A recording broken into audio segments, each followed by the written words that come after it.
that sits under the Agua Caliente Reservation, land that many of the Cahuilla Indians call home. Some of the largest water users, like country clubs and resorts, pay to get their water from the same source. The lawsuit argued that the tribe should not have to pay for water under its own land. Now all the parties have reached a settlement to manage the water together.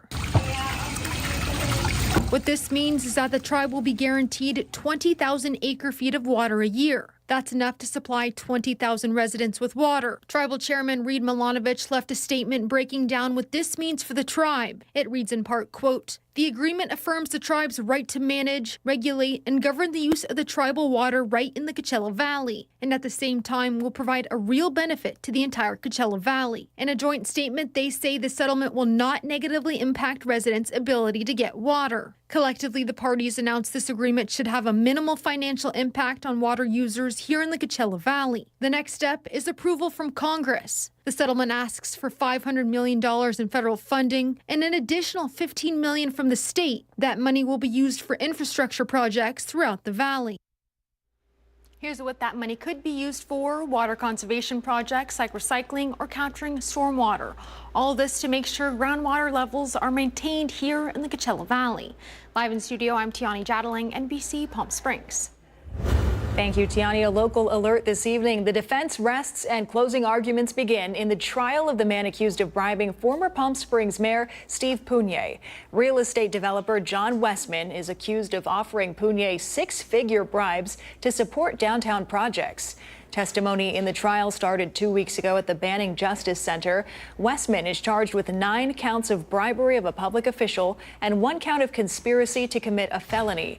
His former co-defendant, Steve Pugnier, reached a plea agreement directly with the court last month. He admitted to 9 counts of bribery by a public official, 8 counts of illicit financial interest in public contracts, and 1 count of conspiracy.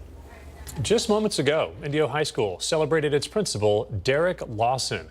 After 40 years as an educator and nearly a decade as principal of that high school, he's now retiring. Let's go to Brett Rosen, who joins us live from Indio High School with more on this story. Hey, Brett.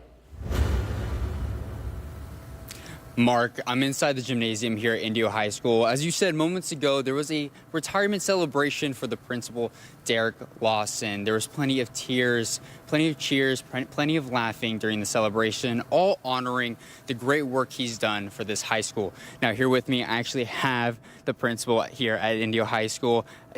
I know everything just happened and everything's so fresh. Can you talk to me about the emotions that you're feeling?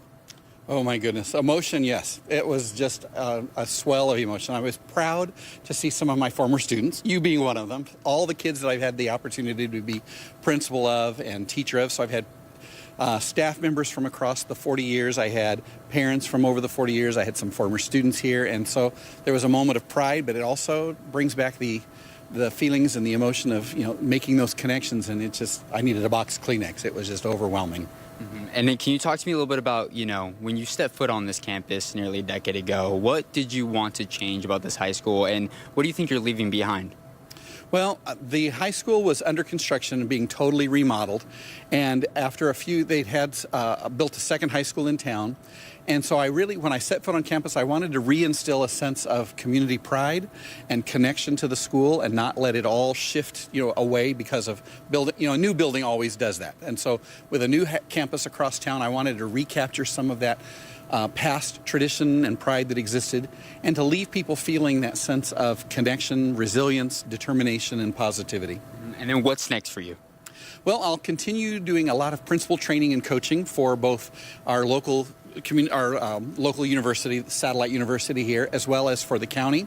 And then I'm going to be working for the State Principals Association and the National Principals Association for principal development to help that pipeline continue to grow. No, perfect. Well, there you have it. It's not done yet for Derek Lawson, and he's going to continue to make his mark here in the city of Indio and around the schools here in the Coachella Valley. Another huge announcement was made whereas, the Indio officials here at the city made today Derek Lawson Day. Now, stick around and tune in at 6 where you hear from staff and students about the legacy he's leaving behind. For NBC Palm Springs, I'm Brett Rosen, sending it back to you guys in studio.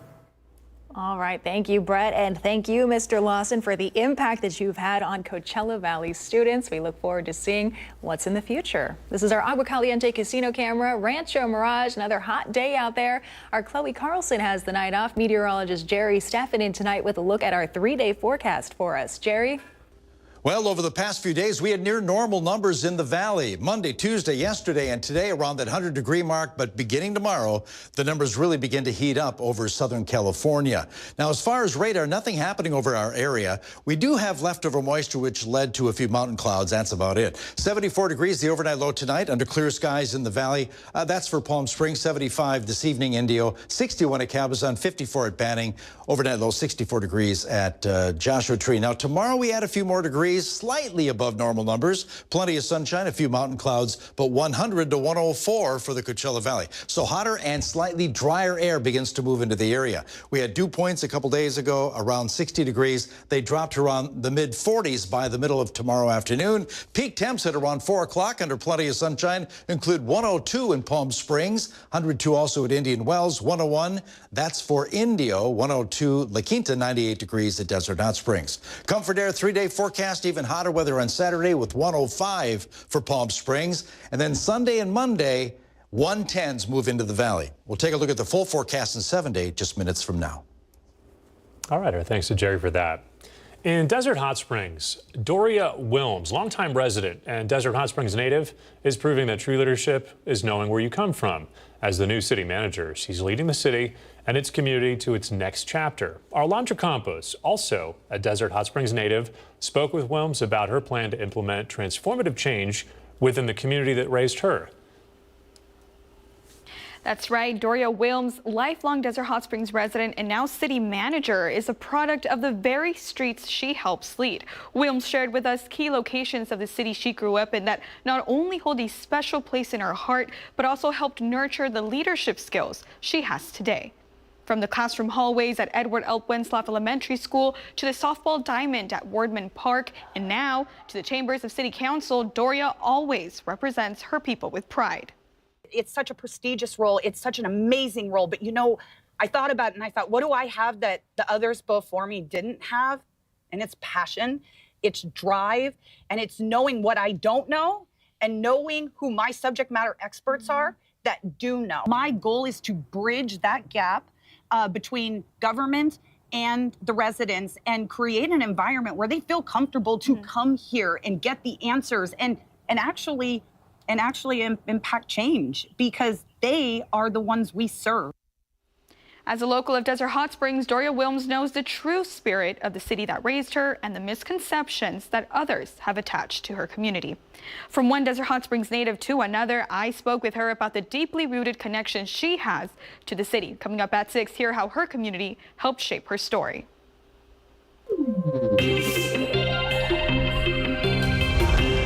All right, looking forward to that. Thank you, Alondra. Well, drivers, we have a continued construction alert for you in Cathedral City on Highway 111, where it borders Palm Springs. The work is happening between Golf Club Drive and Cathedral Canyon.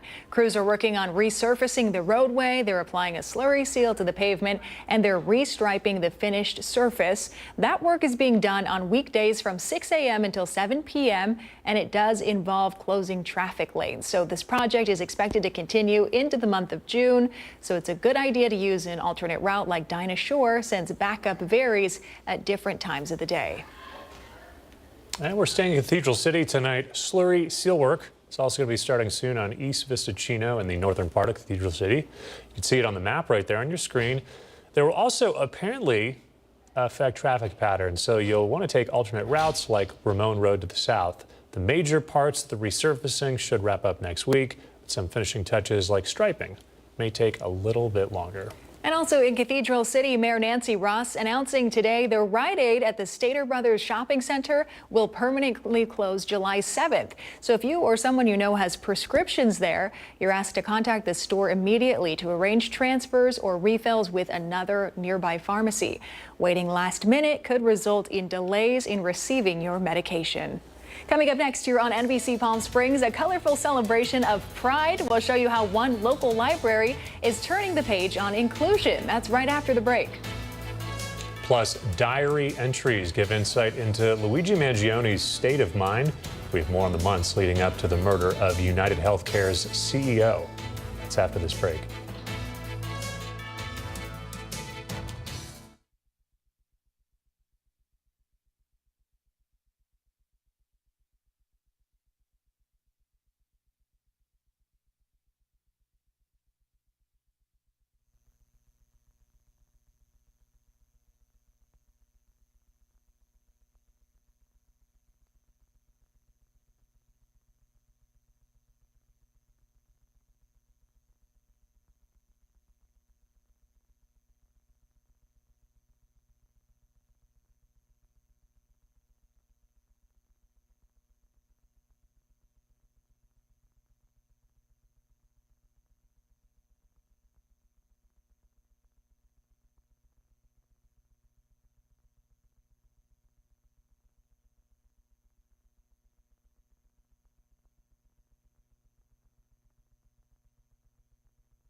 Welcome back. This Pride Month, the Rancho Mirage Library and Observatory is celebrating diversity in literature. Its Read with Pride Rainbow Book Display features a collection of books that highlight and support the LGBTQ+ community. Here's Kai Beach.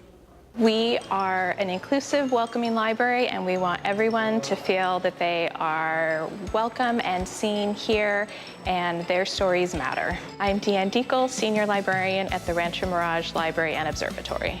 We are at the Rancho Mirage Library discussing our Read with Pride Rainbow Book Month display. June is Pride Month around the country, and here at the library we celebrate it with Rainbow Book Month, and that is literature and books celebrating the LGBTQIA experience. On our display, people will find fiction, nonfiction books, biographies. There's something for everyone. For more information on this, as well as everything the library does, please visit our website, ranchomiragelibrary.org. This display will be up all month, and we hope that our community comes and enjoys our display and reads with pride this year. Sights and sounds from our Kai Beach tonight. We thank Kai for that. Newly revealed diary entries giving insight into suspect Luigi Mangione's state of mind leading up to the deadly December shooting of United Healthcare CEO Brian Thompson. According to a new court filing, police recovered a red notebook at the time of his arrest. State prosecutors say writings in that notebook uncover Mangione's frustrations with the health insurance industry and plans to carry out his attack. Months before, Mangione wrote, quote, "I finally feel confident about what I will do. The details are coming together, and I don't feel any doubt about whether it's right, justified," end quote. Mangione's entries also shed some light on his focus on public opinion and how he intended to gain widespread support through the alleged killing. Well, the Supreme Court tossed out a lawsuit from the Mexican government against U.S. gun manufacturers. Today, the justices unanimously blocked a case brought by Mexico that alleged American gun makers should be held responsible for violence by drug cartels at the southwest U.S.-Mexico border. The lawsuit sought billions in damages. Justice Elena Kagan writing the opinion stating, quote, "The Protection of Lawful Commerce in Arms Act does not allow this suit to proceed.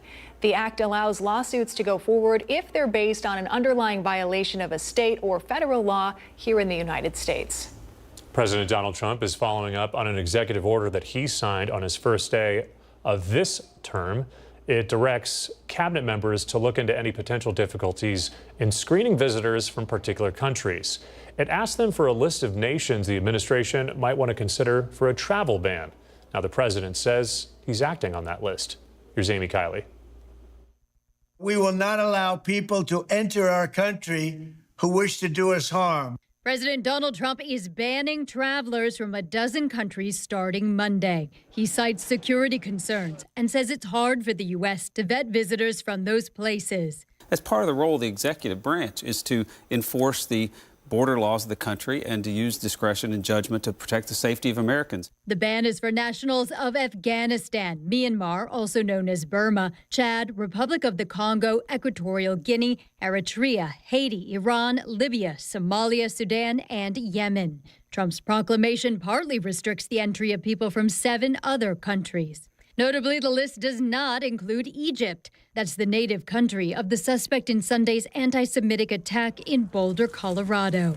A White House official says the president made the final decision about the ban after that incident. You don't have countries like Egypt. You don't have Saudi Arabia, where most of the 9/11 terrorists came from.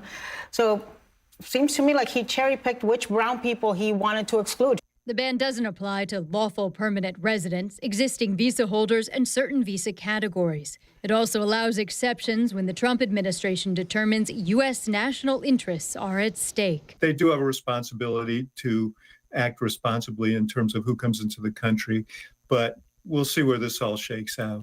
I'm Amy Kiley reporting. We've got a live look outside for you from our Indian Wells Golf Resort camera. A hot week, even hotter this weekend, possibly above 110. Jerry Steffen's in right after the break to tell us more about our 7-day forecast.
Welcome back. A live look outside from our our Walter Clark Highway 111 camera this evening. Blue skies out there.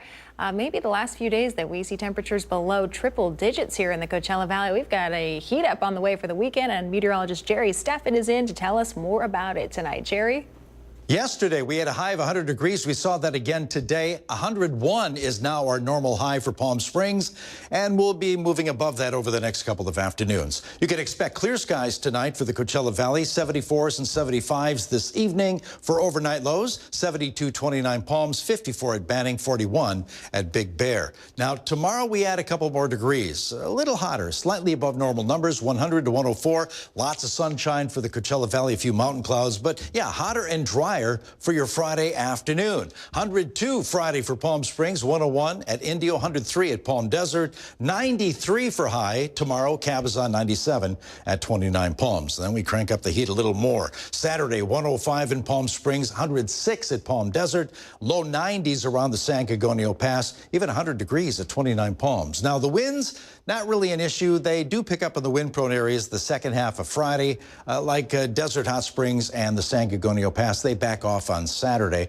Surface moisture dries out. We had a touch of humidity over the past couple of days. That dries out as we approach the weekend. Around 10% relative humidity Saturday, single-digit relative humidity on Sunday afternoon for the Coachella Valley. Now, the jet stream will take a big move to the north. Matter of fact, much of the west coast will move above normal. That's this coming Sunday, and that includes the Coachella Valley. Sunday afternoon, with a ridge of high pressure overhead, we're looking at 107 to 111, putting us close to 10 degrees above normal, plenty of sunshine, and extremely dry air. Monday, just as hot, 110. That'll be Monday afternoon for Palm Springs, Indio, and Rancho Mirage.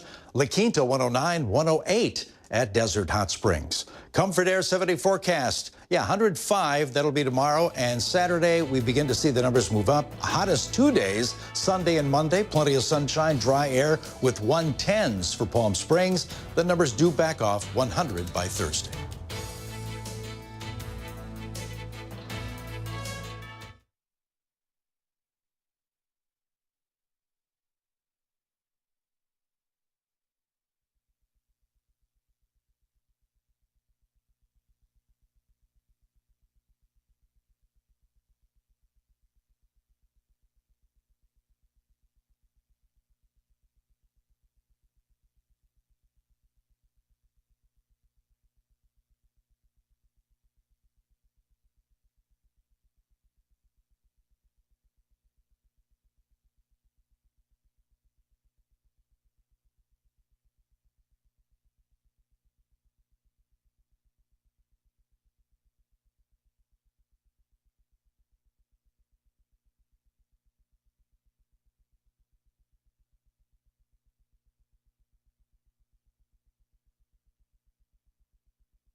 The NBC Palm Springs Sports Desk with Tim O'Brien.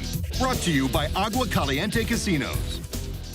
Oh, welcome back. Later this month, the action sports world will gather at the Palm Springs Surf Club for the first of its kind event. Raha Live record breakers and Never Been Done Surfing Invitational will celebrate motocross, surfing, BMX, and skateboarding with a chance at several record-breaking performances, both on the land and in the water. Motocross rider Colby Raha, an 11-time X Game medalist, will bring his talents to the surf club along with friends from all other action sports. Yeah, so June 21st here at the Palm Springs Surf Club, I've got the opportunity to go for a world record that hasn't been broken in over 50 years. It's a 171 foot to flat landing, currently held by Bob Gill in 1973. No one's broke it, and I'm going for it. So I'm gonna get up to speeds about 100 miles an hour, and I'm aiming for 180, but if I go a little further, I'm setting my sights on 200 to flat. Well, one of the hosts of the event, legendary surfer Bruce Irons, pumped to be able to showcase such talent right here in our backyard at the perfect venue. To have a wave pool, you know, getting to surf in the desert, it's a cool thing. I really like, you know, the concept of these wave pools, and This wave pool's, it's really good. It packs a lot of power, and it's meant to hold a good venue. And, you know, that June 21st is going to be a day you don't want to miss. Surfer Nathan Fletcher will be on hand along with names like BMXer Andrew Topa, skateboarder Aaron Jaws, Homoki, and Boo Johnson will also showcase their talents in all different events. Now, the event will begin at 6 p.m. on June 21st. We'll have more in the coming weeks, of course, but tickets are now available at PalmSpringsSurfClub.com. That'll do it in sports. I'm Tim O'Brien. And now the Agua Caliente Entertainment Report, brought to you by Agua Caliente Casinos.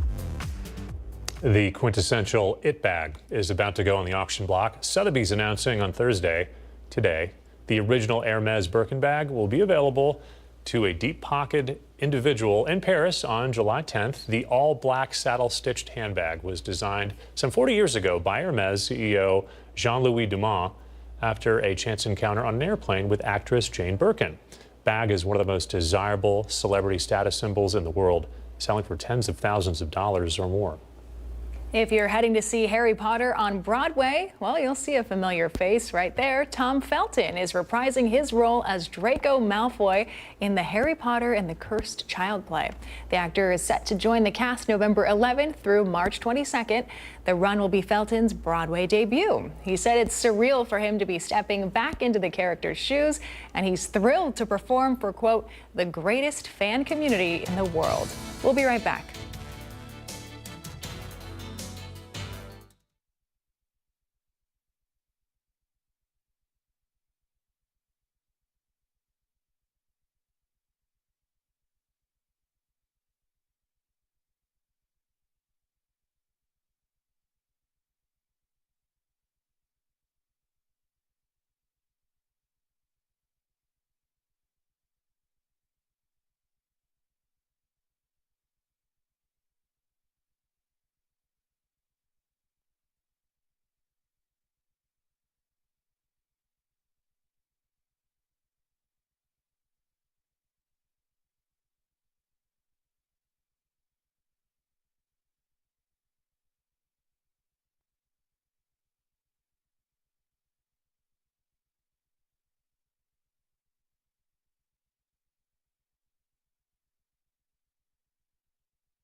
Before we go, something fun for the family. The Palm Desert Aquatic Center is making a splash this summer with the return of Dive-In Movies. It starts June 20th.